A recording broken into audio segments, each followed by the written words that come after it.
All right, then. I hope you're all getting settled in to your meditation posture, whether it is sitting or walking meditation. You've found your spot. You've remembered to keep your phone on silent, let people around you know that you're going to be practicing, not to disturb you.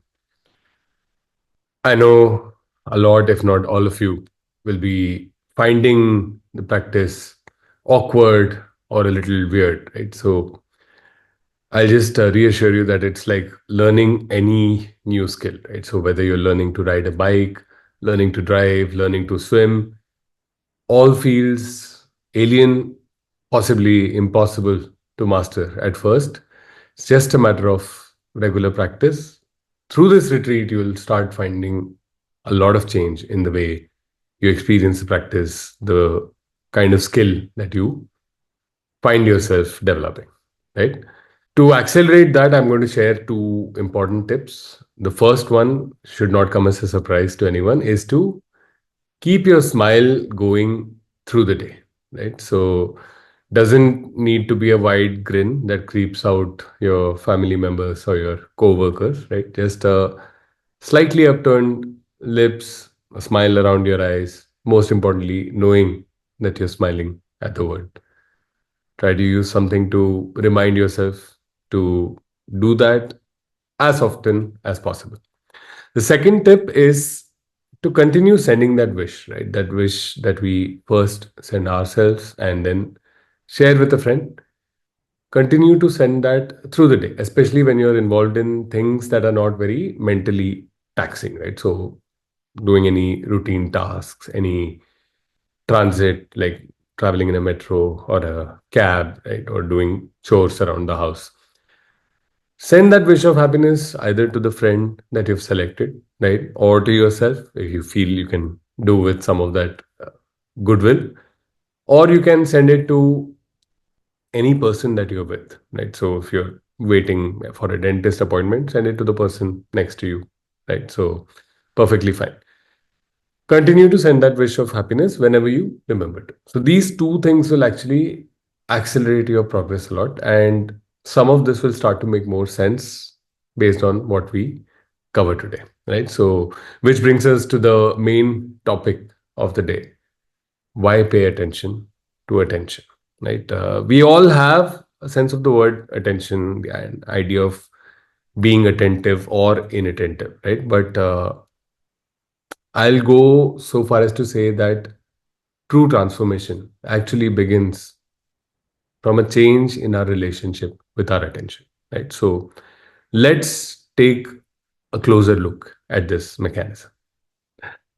So I'm assuming by now you've seen the famous gorilla video, right? So uh, I want to talk a little bit about what's useful to learn about our attention from that, right? So from the video, the first takeaway is that no matter what the situation, right, our attention only processes a small slice of the reality around us, right? So if we talk about the video, when we try to count the passes, it becomes very difficult to look for the other changes, like the gorilla coming in or the person stepping out or the change in the background, right? And vice versa, when we are shown that and we try to see that, it might become difficult to look at the number of passes, count the number of passes, right? And we are talking here only about the visual field of information, right? At the same time, when you are watching the video, there are a million other things happening around you, things that you may be hearing, things that you may be smelling, things that you may be physically experiencing, right? In fact, just to give you an idea of how small a slice of reality our mind actually likes to process, right? So, typically, what we see in like real world high definition, right? So, almost 95 to 96% of visual processing computational power within our mind, right, is focused on the tiny area that if you extend your arm, right? So the tiny area of your thumbnail on an extended arm. So 95 to 96% of your visual processing power is spent on making sense of that area. It's a different thing that our eyes move quite rapidly and we're able to see a lot of things with clarity. But the fact is, simply from a computational perspective, right? Our mind likes to process a very small slice of reality. Second takeaway is whatever is outside of the slice of reality that we're paying attention to can become almost invisible to us. Right? It can almost seem like it ceases to exist.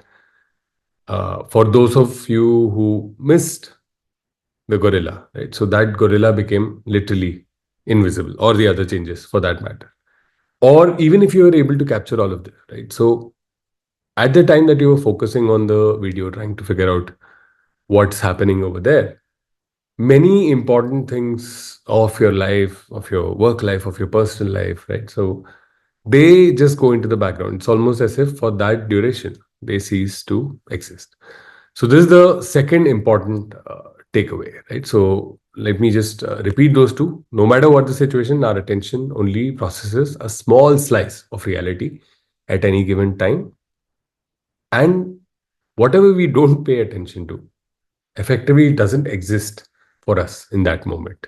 So let's understand a little bit more about this, right? So attention can be likened to a spotlight in a theater, right? So when we talk about a theater spotlight, it illuminates a certain part of the stage, and the rest of it is effectively invisible, right? And in a way, the spotlight is helping us select what to pay attention to. And the same thing is what the attention does, right? It takes a small slice of reality that we pay attention to, that we focus on, that we are able to process with much more detail, much more granularity.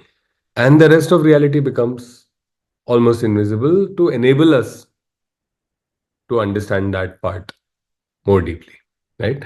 And you'll find a lot of these examples in your regular life, right? So you might be busy on the phone when someone says something to you, and later you have absolutely no recollection of it, or you actually heard it at that time, but you just didn't remember it. You were not paying attention to what was happening around you, right? So it's not about where you physically are or what signals you're receiving, right? So I'm sure if you hark back to your school days, right? So each of us will remember a time when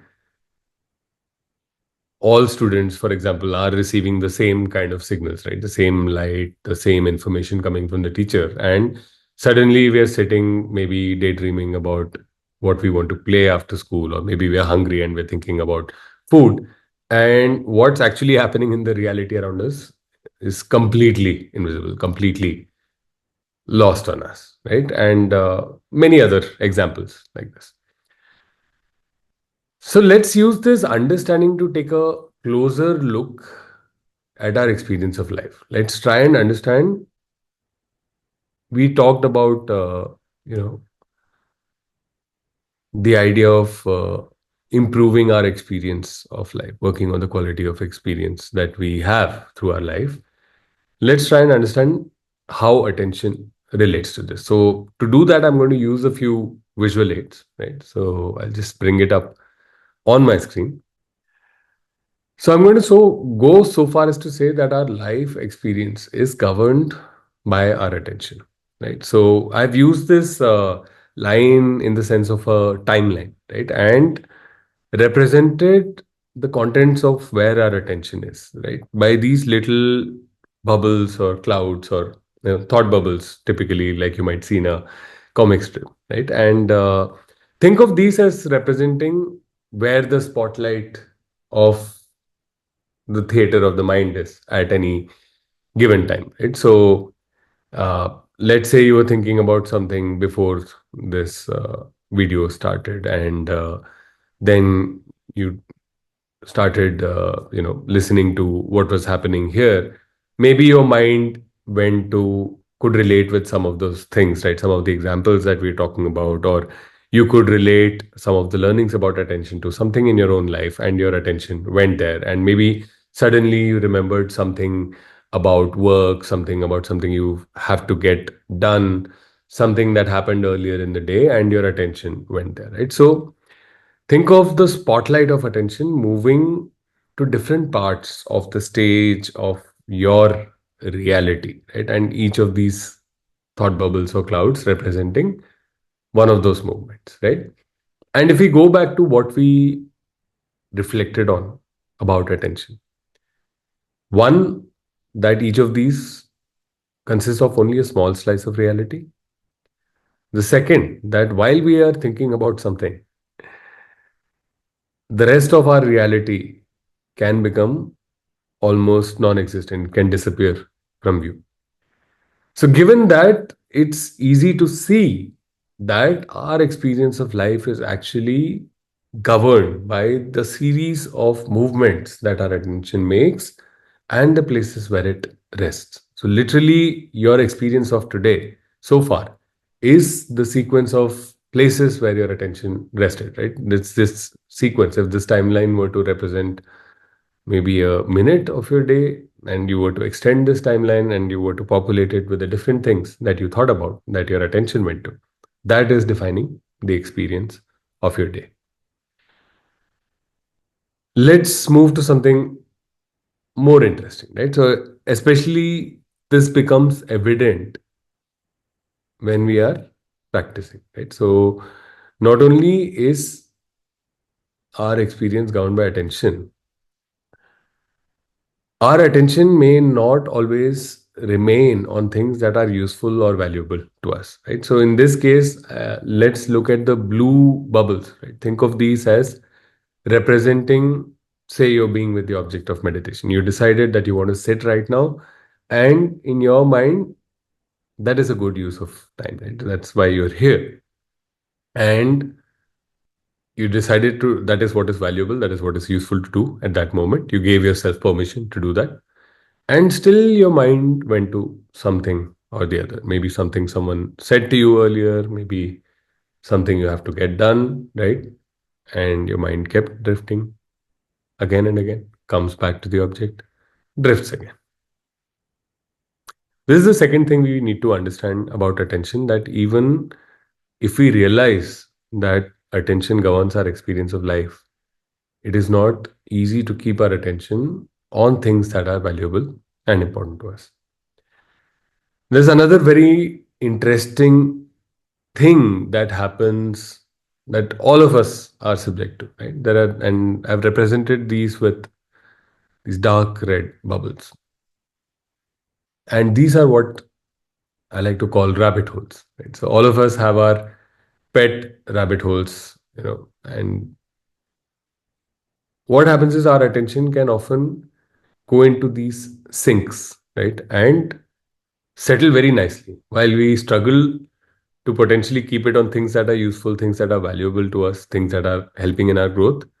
They can often go and get stuck in things that are not valuable, not constructive, not helping us, right? So it could be someone says something offensive or degrading to you, and you just cannot shake it off. It could be regret over choices, decisions made in the past about your personal life, about your professional life.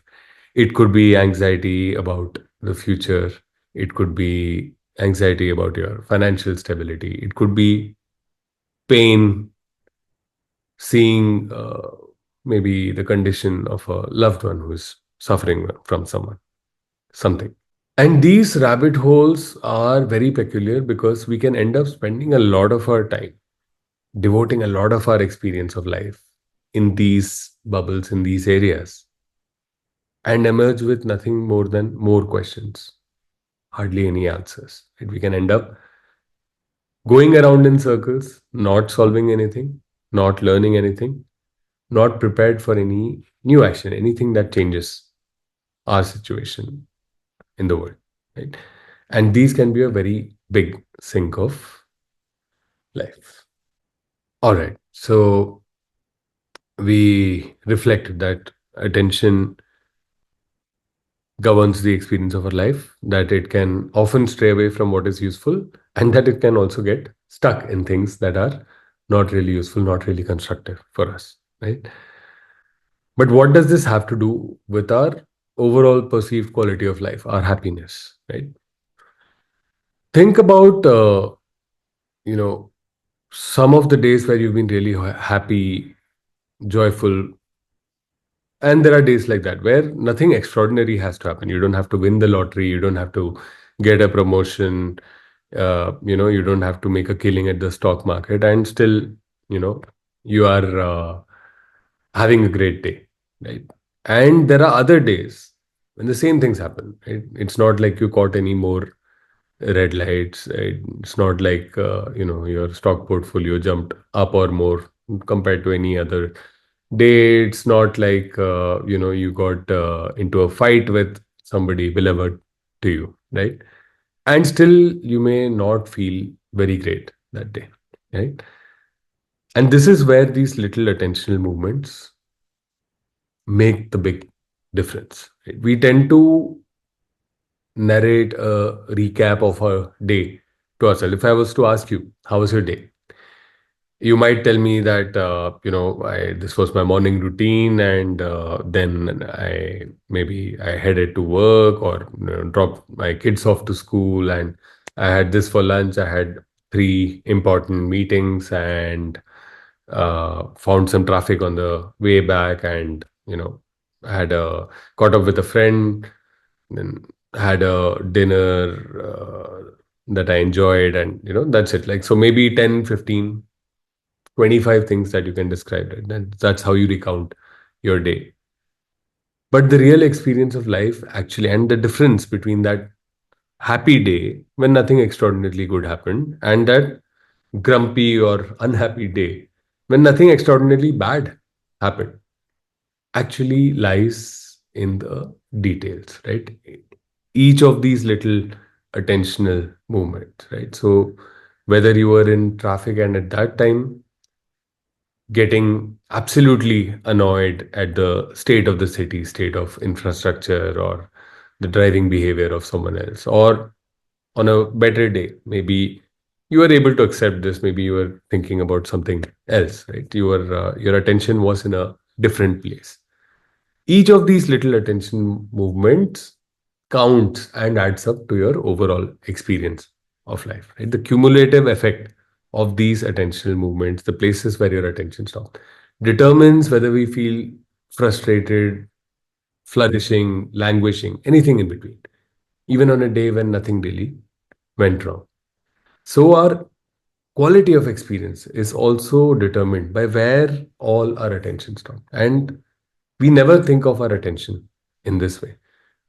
And this also tells us that our quality of experience can change if we build skill with our attention and have a little bit more of a say on where our attention resides, right? So you might enter a restaurant and your attention may fixate on maybe something a little smudge on the floor, right? And maybe if your attention was elsewhere, you might have a completely different experience, like nothing terribly wrong about the restaurant itself or the experience itself, but it can completely make a difference, right? So having agency over our attention is very important. And this is where the latest challenge that we all face lies. Over the last couple of decades, right? Not just big tech, but commerce in general has clearly realized that our attention is the key to our experience of life. Where our attention is, how it is engaged with different things, impacts not just our experience, but our decisions, what we purchase, where we want to live, who we vote for, who we like, who we dislike, right? And the different digital media that we experience today are engineered to maximize our engagement, not just the quantum of time that we spend on these platforms, but on what stories, what specific things we spend. And they monetize them because eventually they influence our behavior. People pay money for the ability to influence our behavior. And this, unfortunately, might have been a slightly easier battle years ago, when in the days of mass communication, right? You had the same billboard for everybody driving on a road, or you had one single ad for maybe everybody in the country. Right? Now we have personally targeted, right? Each one of us has different news feeds, or you know content feeds that are designed to maximize engagement at a personal level, right? And not only is this personally provided, this is optimized to capture our attention through AI models that are increasingly becoming hard to quantify. The capability, or the cap on the capability of these, is becoming increasingly large.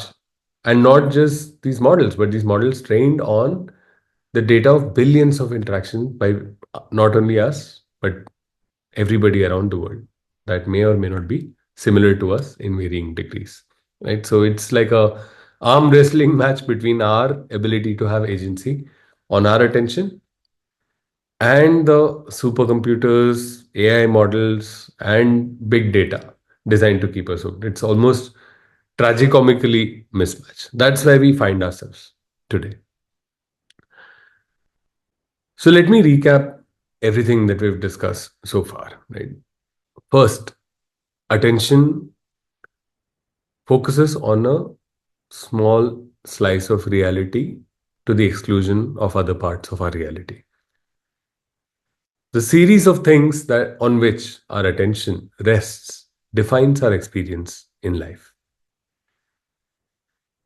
We come with little to no formal training or education in skill with our attention. Forget skill about with our attention, even awareness of how our attention moves. Just a vague sense, a high level narrative of where our attention was.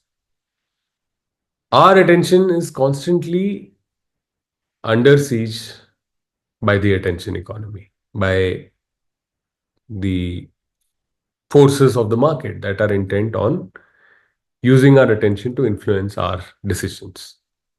So it's no longer safe to assume that our attention, and therefore our experience in life, will be dictated by what is important or useful to us, given our limited skill that we are formally trained in, and given the sheer investment that is trying to wrestle us down on this, right?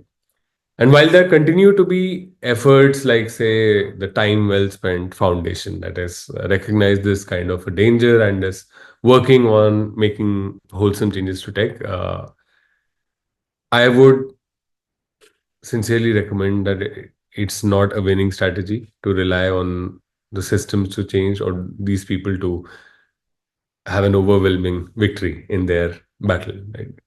It behooves us, it makes sense for us to solve our life for ourselves, to take charge of our attention. And that is what the first set of things that we're doing in this practice, trying to build a greater awareness of our attention and build skill with it. So let's break down next what our practice has to do with this series of bubbles, right?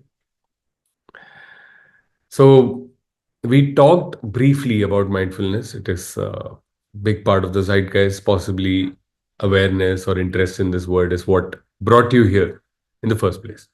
The common definition for this is, many definitions abound, but typically common definition is a non-judgmental awareness of the present moment or of the contents of your consciousness. Right? So these are normally ways in which mindfulness is described. I'm going to give you a very specific working definition that has a lot to do with attention, given that we see how crucial attention is to our experience of life. So here goes the definition. Mindfulness is remembering to observe how mind's attention moves from one thing to another. I'm going to repeat that again. Mindfulness is remembering to observe how mind's attention moves from one thing to another. The word mindfulness comes from the Pali word sati, or the Sanskrit equivalent smriti, which literally means to remember, right? And that is what we are talking about, right? So remembering, why? Because it is not natural. It is not our natural conditioning. It is not something we are trained in, like we discussed, to observe how attention moves from one thing to another. So first, we need to remember to do this, right? Let's break down the rest of it. Observe how mind's attention moves from one thing to another. So first, we need to be aware where our attention currently is, right? How is it engaged with this? Is it clinging? Is it resisting? Is it wandering, right? And see what starts to pull attention away, right? So if this is one thought bubble where you are currently placed, so let's say this is your object of meditation, right? Where you are currently with as you begin, and something unrelated comes. Maybe it's a sound, maybe it's a sensation, maybe it's a memory, maybe it's a future scenario that you're thinking about, and it pulls attention away. We also want to observe how attention moves from one thing to another, because this is kind of the basic building block of experience, right? Attention being in one place, the transition to the next place, and then it is kind of repeating, right?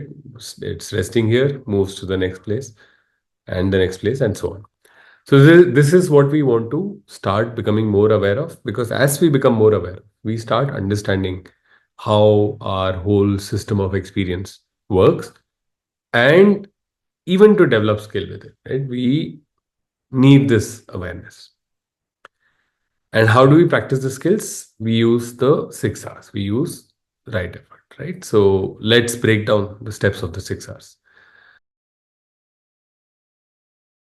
The first thing we do is recognize that our attention has wandered. So we keep our attention on the object of meditation. Something comes up. Most of the times we won't realize, we won't see this movement, at least when we begin. Over time, it becomes possible to see this, understand the detailed movements over here as well. Most of the time, we have drifted to something, right? Maybe we are thinking about what we're going to have in our next meal, and suddenly we realize, oh, our attention has wandered away. This is your existing mindfulness in action, right? So all of us have some degree of mindfulness. It's not like if we were to wander away from a topic, we are never to return, right? We're not lost forever. We are not like a untethered astronaut in space, right? So we do that. But as soon as we realize that our attention has wandered away, don't be in a hurry to come back. We're going to do it in a way that helps us to understand our attention much better. First, we recognize that attention has wandered away from the object of meditation to a distraction. We recognize this, we make a note of this. Because we are recognizing this, acknowledging this explicitly, our mind starts to sense that this is something important, something useful to do, right? Because we took that little bit of effort, little bit of moment, right? So any effort that we take, the mind likes to learn from it, and also likes to treat it as important, because it is something the mind assumes it's something maybe important to our survival, right? So recognize that attention has wandered. Then we release whatever thought has come, right? So we don't need to fight it. We don't need to go chasing after it. We are simply making the decision, right? So if we went from the blue bubble to the red bubble, we are simply starting our journey back to the blue bubble again, because that is something valuable, that is something useful, right? So it's not just about the meditation object or your practice itself, even the rest of your life, right? You may be in the middle of a conversation with maybe the most important person in your life, and maybe 100 things in your mind are pulling your attention away. This right effort, the 6 R's, are critical at any point in our life. So letting go of whatever came up uninvited and which is not useful, right? So obviously, if you smell that the house is on fire, that is not a uninvited or useless distraction, right? That is something that requires urgent action.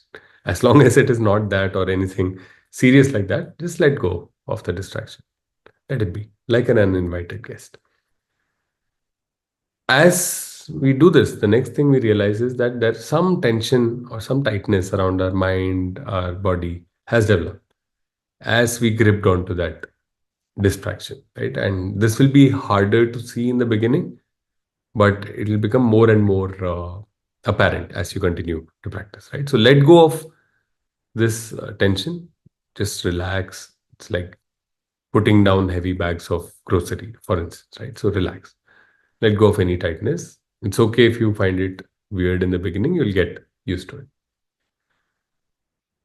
Re-smile, lighten the mind further, reduce any residue of that grip that your mind has taken on that distracting thought, and return to the object, right? So either you're sending the wish of goodwill, the metta to yourself or to your friend during the practice, come back to that. And the sixth hour, repeat. Continue as often as necessary every time attention drifts, right? So the objective is not to feel disheartened that our mind has gone to a red bubble from a blue bubble, but to be able to recognize that reality and to be able to bring it back. There'll be always a million things in the world that will take your attention away that are not valuable or useful or important for your life at that moment. Being able to bring our attention back rather than getting caught up in that or just getting annoyed about why they've come up is the important action that we have at our disposal that will get us back to having more agency, more control over our experience of life. And this part is actually very important, which is the repeat. Right? This is going to happen again and again. And no matter how many times it happens, what we need to do is we need to let our attention come back, guide it back gently using the 6 hours every time. This is also where the smiling and sending that wish, right? The metta that we're talking about becomes very important, right? There is a significant change in the texture of our mind, of our mood, of our the way we feel when we go away from a smile, from a feeling, from a wish of goodwill to ourselves or to somebody else, and we get caught up in some distraction, worrying about the future, you know, thinking about the past, whatever it is. And this initial state of smiling, of sending metta, makes it easier to recognize that. It makes it easier for our mindfulness to kick in. It makes it easier for us to become more aware of attention moving from one thing to another. And there is no such thing as a good or bad meditation. It doesn't matter how many times your mind goes from blue to red, right? Each distraction is a chance to exercise the 6 hours, right? Each red bubble is an opportunity to use the 6 hours, train your mindfulness, and train your right effort, the ability to bring your attention to a place that is useful for you. Even if you drift 100 times, don't worry. Your only job is to use the 6 hours gently and be patient with your mind. Remember, the object of meditation is not the objective of the meditation. The objective of the meditation is simply to gently and patiently bring the mind back as often as required. All right, so I'm going to talk a little bit about building momentum. The next few days are critical, right? And some of the things that you need to do in order to make the maximum progress, get the most understanding, get the best experience out of this retreat, right? So first, commit to two settings of at least 30 minutes each every day. In my mind, it is non-negotiable. Life will happen sometimes, but at least plan for it. Plan for this time. One walking meditation of 15 minutes. The weekend is coming. Try and use this time to do either more sittings or longer sittings, right? As you start to feel more comfortable. And a lot of you will be quite surprised to see how easy it can be to sit for 30 minutes. I mean, when we think about it, sitting still without doing anything may seem impossible to do even 5 minutes. But if you keep using the 6 hours gently again and again, you'll find that you're able to sit much longer quite soon. Second thing, very important for progress, daily interview form. At the end of each day, fill out a short interview form that we'll share the link with you to note how your sittings went, right? So without actively noting during your meditation, after your practice, you can, make some notes about how often your attention drifted, what types of distractions you encountered. You'll find all of this very informative, very useful at the end of the retreat, right? But primarily fill the daily interview form and don't worry about being accurate. There'll be questions like how long was your attention on the object before it drifted away, right? And it'll be uh, very tempting to struggle with the accuracy of your answer. Just use your intuition, give the best estimate, right?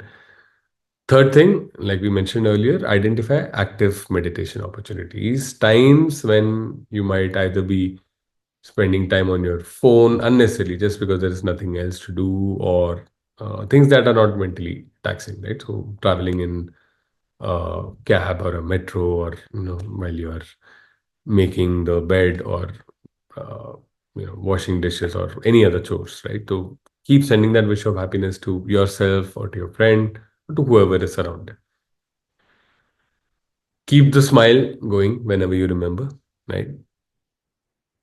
Start through the day to note distractions that are common, things that your mind tends to go towards, rabbit holes. What are the things you spend inordinate time without really coming up with any insights, any actions, or any answers, right? So just a lot of cycles of mind spent going around a problem and coming out just maybe a little more exhausted, a little more anxious, and not really with anything useful to do. Finally, be kind and patient with yourself. Like a child learning to walk, sometimes pushing harder doesn't speed up progress, right? Self criticism won't help. Just be kind and patient. Accept where your mind is and work with it from that point. All right. So that brings us to the end of the first day. And just quickly summarizing the high level messages, right? So, bigger picture is that attention is key to your experience of life, and it is no longer optional to train your attention in a world that is designed to battle for attention and that is equipped with much bigger, stronger resources than available to you, other than the ability to train your mind. As you build skill with mindfulness with the 6 R's, you start reclaiming the freedom to direct your attention towards beneficial, uplifting states, away from draining, unhelpful spirals, and start taking the keys to your own happiness in your hands. Thank you for joining us. We are really looking forward to your experience in the rest of the retreat. As you continue, we will start going deeper into these movements of attention, how this plays out, how our experience of life happens, how going from one of these bubbles to another. If I was to suddenly get a call from someone that I haven't spoken to in years, or if I suddenly find that my laptop is about to get discharged because I've not plugged in the charger, my mind will go into a completely different worldview. My attention is here on a certain bubble, and then it goes to a certain bubble that is completely different in nature. Maybe I'm thinking about the phone call, maybe I'm worried about it, maybe I'm anticipating what it is about, or if the charger thing happens, I'm completely in a logistical mode versus discussing attention with you right now, right? So those kind of completely different worldviews can be switched to in an instant, right? And what we're going to do over the next few days is start to unpack how these worldviews come into being, right? What are the different layers that influence how our attention engages with the things that it engages on? What experience of life that leads to? I am excited about the rest of your journey with this retreat. I hope you are too. Keep smiling, keep practicing the 6 hours, not just in your practice, but anytime your mind goes down a rabbit hole, gets agitated, gets emotional. Use the 6 hours to start creating the habit of gently guiding your attention to something useful or valuable for you. Try this out and let us know how it's going in the form. We look forward to supporting you in this retreat.